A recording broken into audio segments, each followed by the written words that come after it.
Sturgill Simpson's just like looking at this rotating wheel in the kid's head, and like, this is the most advanced technology I've ever seen in my life. He didn't even like plug into it. He's just looking at a spinning wheel with like a screwdriver in his hand. Just think they're like exactly like the other things we see. Yeah, exactly the same in every way. And he's like, this is the fucking fastest spinning wheel I've ever seen in my entire goddamn life. He was like, yo, bro, this is fucking sick, dude. This is world-ending technology. I can tell by looking at this with a screwdriver. Dude, he's got a cooling fan he hooked up back here. Holy shit. Yeah, it's got like imagine like that was the coolest thing. She had like a rainbow like outline lights, neon lights, like the fucking PC streamers. Bro, holy shit, what? She's got 120 gigabytes of RAM in this thing. Yeah, she's got NVIDIA hooked up on this sucker. Dude. All right, movie review time here on Lights, Camera, Barstool. It is time to talk about The Creator, a movie we've been pretty excited about for a while. New Gareth Edwards, pretty big budget and big looking sci-fi movie coming out here to kick off kind of the fall movie season. Stars John David Washington, Gemma Chan, Ken Watanabe, which I totally forgot about. Me too. Classic Ken Watanabe role. Also, Sturgill Simpson's in the movie. Yes, he's just a friend, right? Yeah. As a future war between the human race and artificial intelligence rages on, ex-Special Forces agent Joshua is recruited to hunt down and kill the Creator, the elusive architect of advanced AI. The Creator has developed a mysterious weapon that has the power to end the war and all of mankind. As Joshua and his team of elite operatives venture into enemy-occupied territory, they soon discover the world-ending weapon is actually an AI in the form of a young child. The Creator, 20th Century Studios, Disney promotion there, kicked off with fantastic reviews from critics. So much so that I don't really know what happened. I don't know if people were going for pull quotes on posters and trailers, but with the first reviews that came out for this, we were like, is this going to be nominated for Best Picture? Sci-Fi movie of the decade and stuff. And I was like, whoa. The reactions were insane to this. And then it opened up to all critics, and it tanked off so fast. 67% from critics on Rotten Tomatoes, 78% from the audience. Wait, it's at a 67 from critics? Yeah, a 6 and that's actually pretty close to the score, too. 6.8 out of 10, 4.1 out of 5 for audiences. So very interesting how that happened, because the marketing was like, this is the best fucking sci-fi thing in the last, 10 years. I know someone we know said that. Other people said it's one of the best like they've seen ever. Yeah, like it'll shake up a war. What? Which is a lot. I mean, there's Mad Max, Blade Runner 2049, The Martian. There's a lot of sci-fi movies that have come out in the last 10, 15 years. So it was a pretty tall, I guess, task to live up to that. I definitely enjoyed it. I had a good time with The Creator. Don't get me wrong. We're going to talk about pros before we talk about cons here. I think that definitely is going to be the case.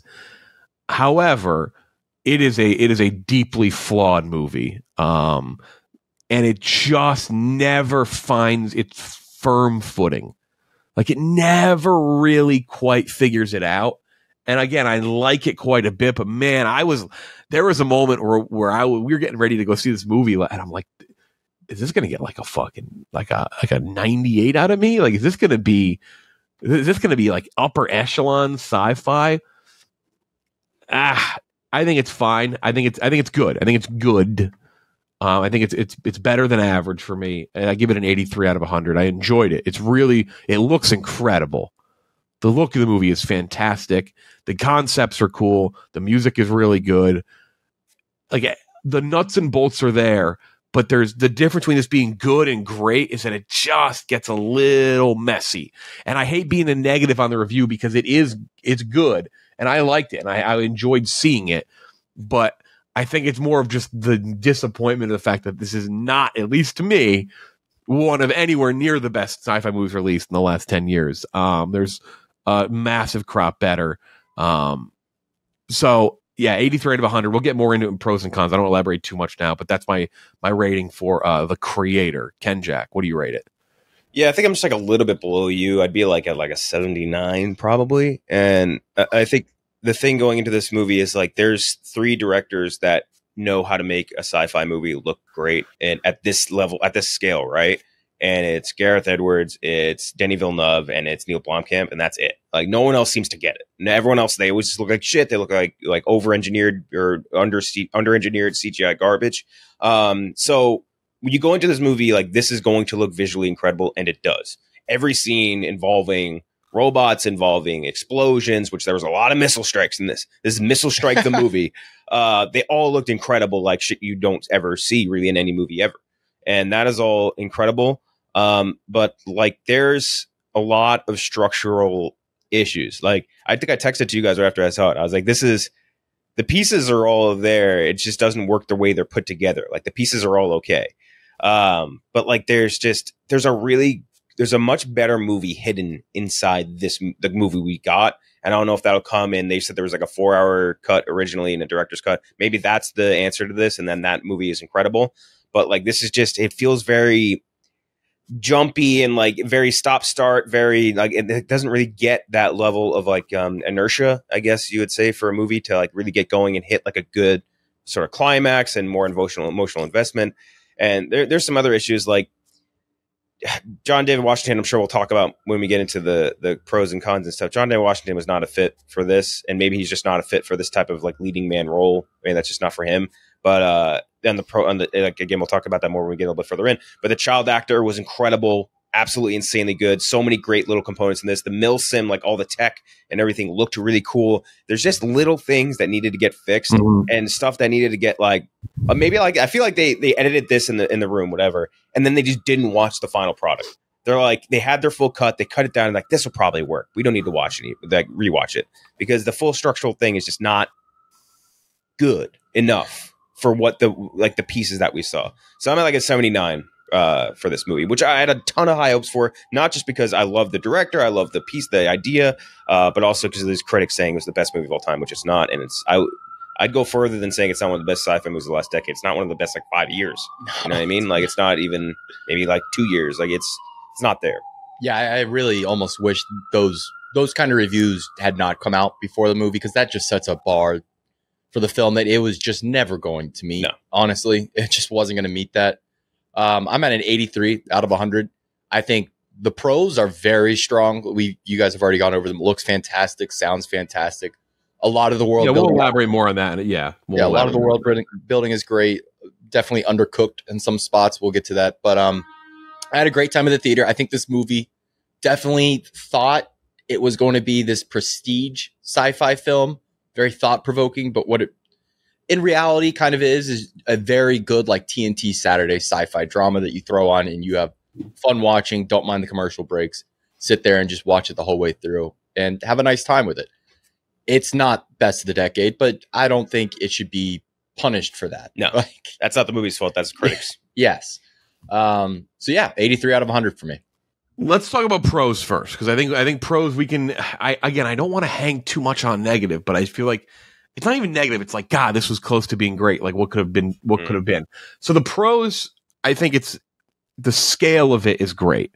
Incredible. Like, I think they really do such a good job at making this seem like it's tough to take a cataclysmic, unbelievable, world-changing event and make it feel that way, and it does feel that way. Like you're not even really ever in the United States in this movie. You're in like very briefly, like a very brief part of this movie is in the United States, where like where the terror happened. I thought the opening was great, like old like 50s and 60s, even like oh, technology is advancing, like old like Disney, like Walt Disney Tomorrowland type stuff. Yes. And then it just goes right into like LA exploding. And I think they set it up well there. But the scale of it and the size, just like going across all of Asia, and like that's where New Asia, that's where all the AI is worshipped and tech is different. Just like the mountains, the shot, it was amazing. It was like so well done. The ships looked and felt huge. Everything felt so real, which again, if anything could have made the movie horrible, that was probably it. Like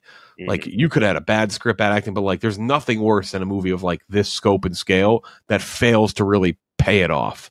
So I think that was probably the best part of the movie. It's just the size. I thought tech was cool too. I mean, I know you guys love this. There's a specific robot, by the way, that is just awesome in that movie. Hilarious robot. Which robot? Like they basically like the suicide bomb robot. The suicide bomb rocked. Yeah, that was a sick robot. So dark. And he was like, "It was an honor to serve you," and then just sprinted. She's like, "I don't give a fuck. Just go. Get the fuck out of here."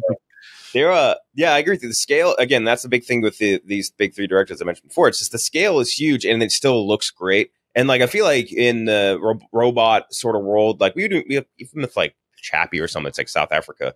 Like we don't really get that sort of stuff in that setting.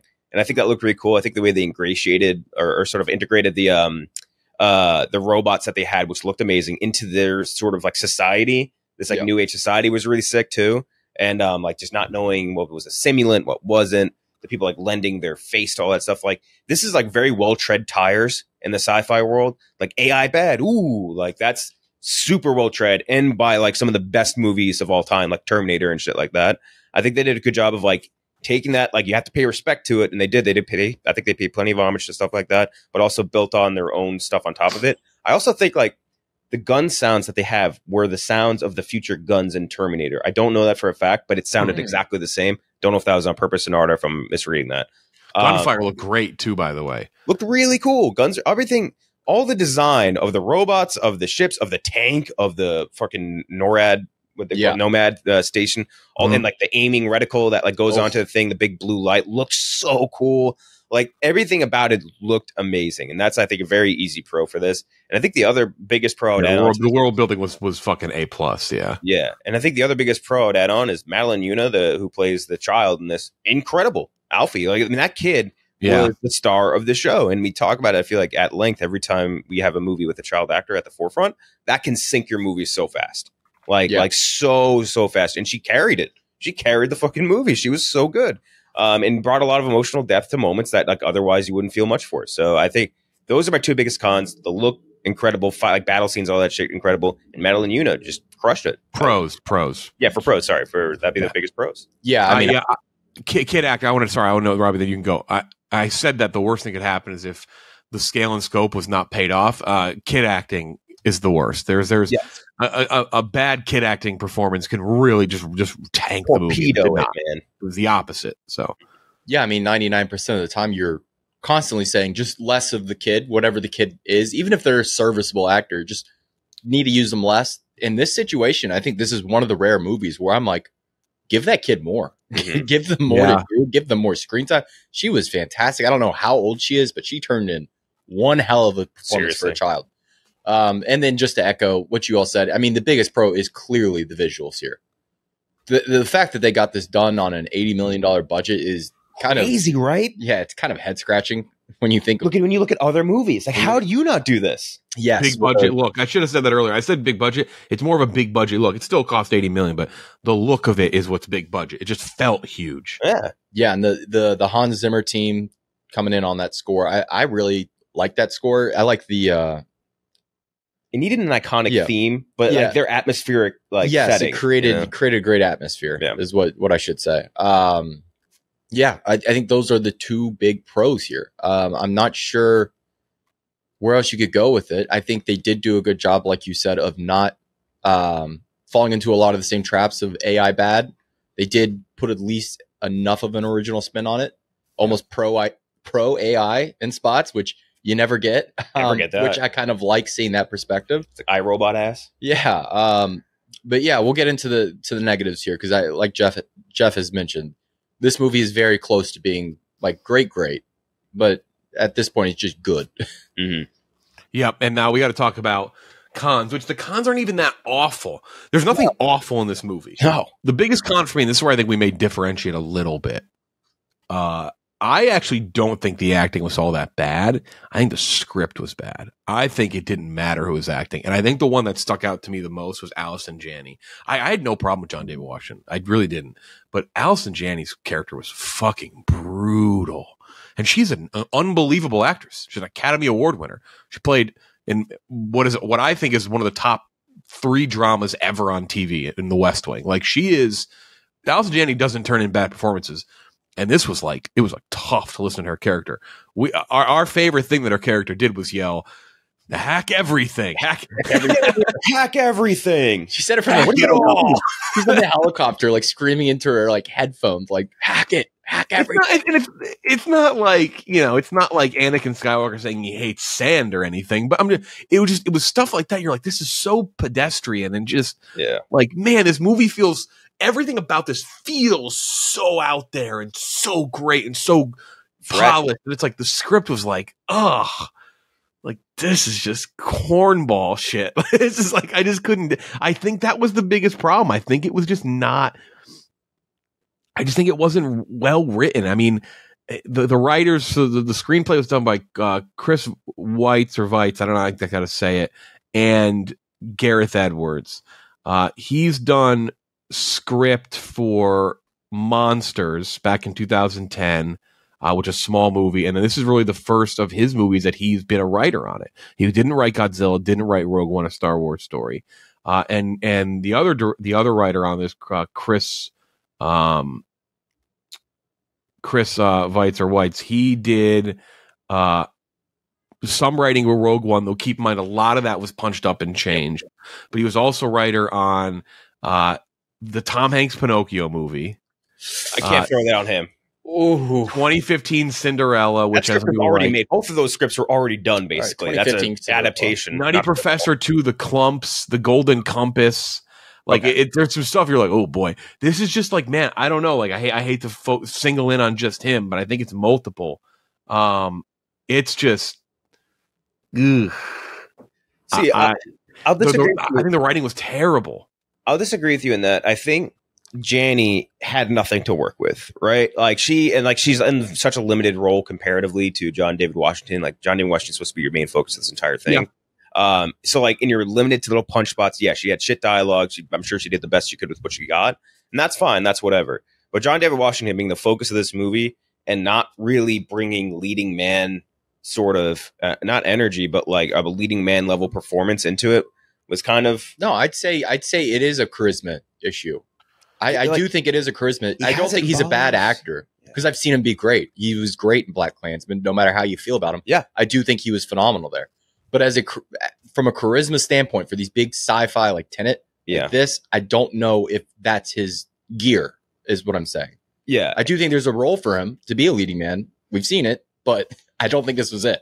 Yeah, and I don't know what the answer is either, where I'm like, oh, this guy would have done this role so much better. Like, I don't know. Part of that is, like, again, the script wasn't anything fantastic, like you were just saying. So like there isn't a ton of work with there, but like his performance, I think it was not good.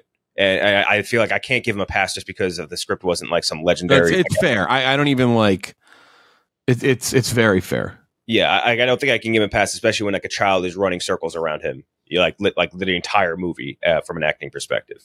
And like the whole big thing, right? Like the big emotional tether for this is supposed to be his dedication to his wife, and like how that drives every action he does. And I've just never feel that, you know what I mean?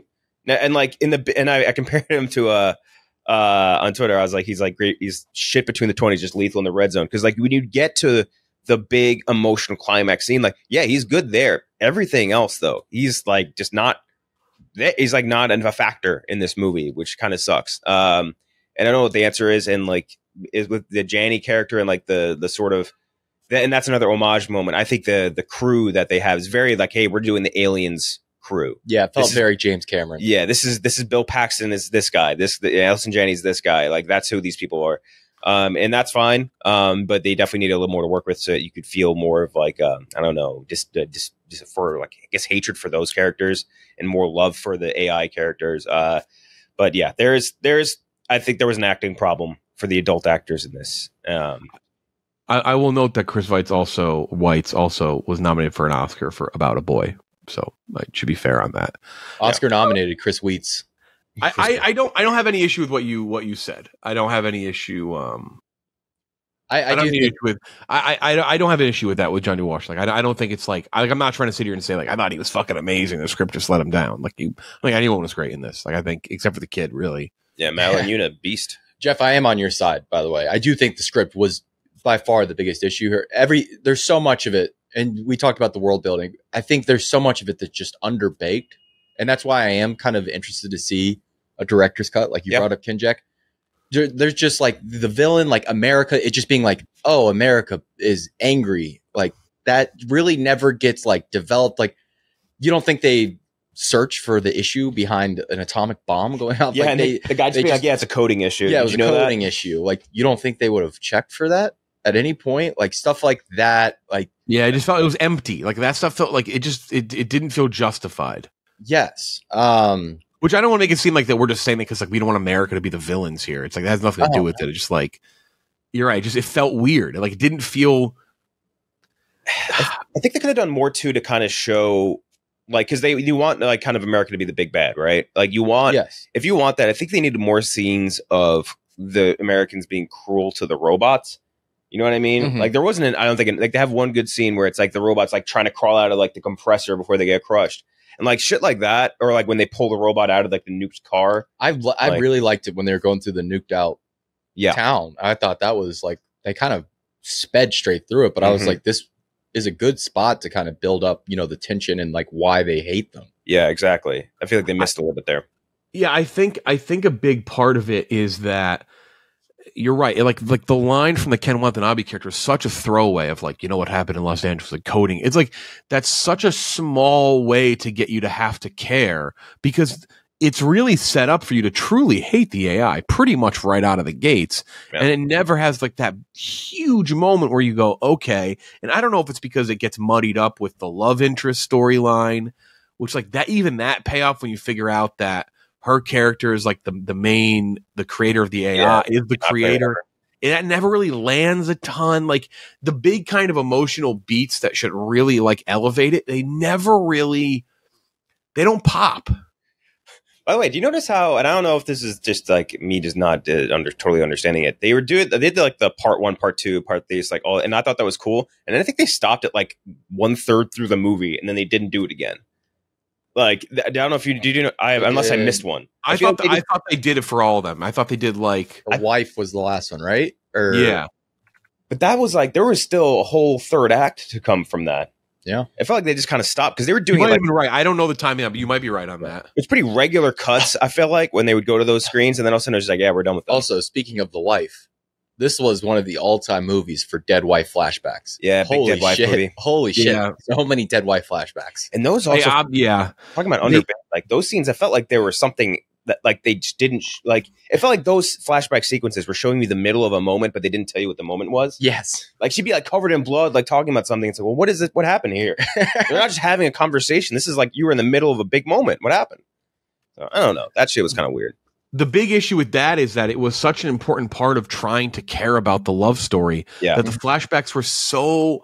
You're right. Like they were quick. The context maybe wasn't there. Like I don't know. It's not like you need to be smart to understand it. They just felt so kind of like random, and they were fairly important because if you don't pick up on those and if you don't connect to those, you just don't care.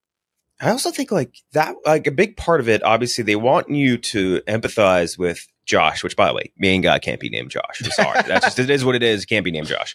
But like they want you to empathize with him because of his connection to Maya, right? And the child also, Alfie being like a scan of his child who passed, and like that being a big thing. I think you do the same movie without any of that, and then you still feel an emotional tether to the character because it's a fucking kid. You're still going to be like, I don't want this kid to get shot by Alice and Janney. So I think you could do the same movie without that sort of romance subplot muddying things up, and you still get a really good movie. Yeah, Lone Wolf and Cub always plays that little storyline. We just saw it work in spades with Last of Us. And Mando. Yeah, and Mando, like that's great. You can do it without any of that shit. And that is really like what muddies up a lot of this movie is just sort of like trying to give you more building foundational wise between him and Maya and all these people. And like, we don't need that. Should have just been like a regular army guy, whatever, just going and doing this and then coming across the trial and being like, I'm not going to shoot a kid. And that's totally fine. You know, so I don't know. And like I like how it ends. Like I like the sacrifice at the end because he talks about himself being, you know, not a good person. Like, I'm not a good dude. Like, you know, what? Like I thought that all pays off, but I just think there's like it's just a little unfocused. Like it doesn't hone in on the thing that exactly needs you to hone in on. Where you kind of instead of caring about one thing a lot, you kind of just like a little bit care about a few things. It's just it's tough because it's close to being great, but it just. Like it's like if you're looking at if you're not a dartboard's a bad example because you want to hit triple 20, but if you're looking at like an archery board, right, you want to hit the middle or anything that you want to hit the fucking middle. They hit the outside of that middle quite a bit, but they never really got close to nailing that middle for anything except like the look of the movie. Storyline wise, that was my biggest issue. It just wasn't. We just weren't close on a few things. Another funny part of underbaking the sci-fi was when Sturgill Simpson's just like looking at this rotating wheel in the kid's head, and like, this is the most advanced technology I've ever seen in my life. He didn't even like plug into it. He's just looking at a spinning wheel with like a screwdriver in his hand. Just thinking like exactly like the other things we see. Yeah, exactly the same in every way. And he's like, this is the fucking fastest spinning wheel I've ever seen in my entire goddamn life. He was like, yo, bro, this is fucking sick, dude. This is like world-ending technology. I can tell by looking at this with a screwdriver. Dude, he's got a cooling fan he hooked up back here. Holy shit. Yeah, it's got like imagine like that was the coolest thing. She had like a rainbow like outline lights, neon lights, like the fucking PC streamers. Bro, holy shit! What? She's got 120 gigabytes of RAM in this thing. Yeah, she's got NVIDIA hooked up on this sucker, dude. That's another just underbaked part, but yeah, no, I mean, like we sound like we're shitting on this. Like, there's so much great, parts of this movie. It's just like that's the shit really derails what could be a great movie. I want to stress that it's more of us being like this is like the cons are more of like the difference between this being good and great, because I do think this was close to being great.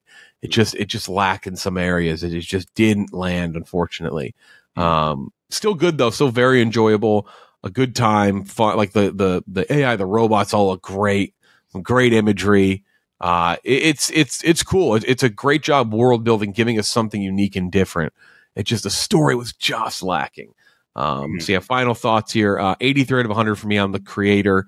Really awesome sci-fi movie in terms of scope, scale, world building, and the pieces are all there. They just aren't put together perfectly, and it's good, but it just simply isn't great.